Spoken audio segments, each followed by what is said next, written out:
Good morning! Andito ulit ako. Magdidilig ulit ako kasi mali yung ginawa ko nung minsan. Gagamit tayo ng tadaan! Sprinkler! Meron akong kasama ngayon magdilig. Hulaan nyo kung sino. Papakita ko siya. Ayaw niya. Secret. Meron ako kasi ditong boylet. Para daw hindi ako mahirapan magdilig. Ay, Diyos ko, sorry. Diyos ko, magagalitan. Okay, ready na. Tadaan, kasi nasayang yung tubig ko nung last time. Malaking binayaran namin sa tubig noon kasi dito tag-init. Eh, dyan sa Pilipinas, 6 AM pa lang yata. Dito mainit na ang araw. So, anyway, para ma-exercise ang aking mga kalamnan at lumakas-lakas ang energy. Ito ay 2 tabo lang. Bawal magbuhat. Alam nyo na. So, ito ang aking didiligin. Bakit naman yan ang sinuot ng aking pampasok ang bitiray? May mali na naman ako nagawa.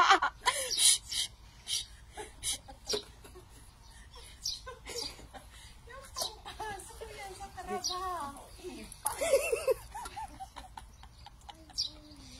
Ay, go! Wait lang. Saan pa di ba didiligin dito? Ito yun. Hindi nyo pa yata makita yung mga dinidilig ko eh. Naku, matapakan ko na naman yung halaman. Ayan. Kita nyo ba?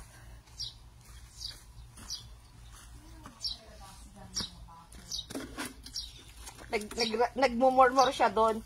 Nagrarant kasi meron daw kaming stranger na pumasok sa aming farm. Hindi ko alam kung anong kinukuha nila. Baka nangunguha sila ng mga anik-anik. O, diba? Yan, dami namin didiligin, o. Eh, kaso, 2 tabo na. O, diba? O. Sabi ko, sa aking boylet, sa aking kasama ngayon, turuan niya akong magtanim. Dahil hindi ako marunong magtanim, meron kaming pala dito maliit.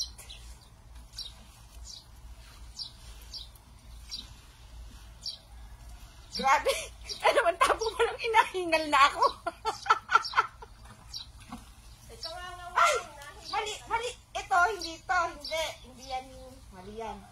Ito yung mga kinakain namin. Na? Ano bang tawag dito? Yung dahon. Lettuce. Saupo. Ay, basta. Ito yung mga sili pa dito.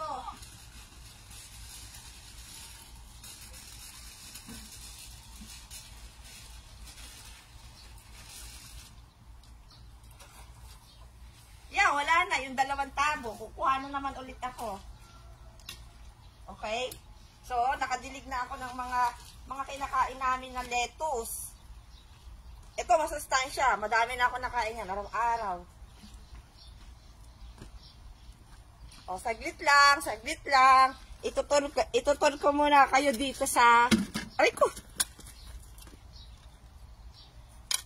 Ang layo kasi. Sige, baba.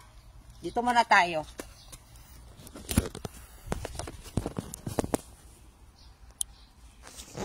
Yan. Nasaan na yung aking kasama? Teka lang, pupunta kami doon sa malayo.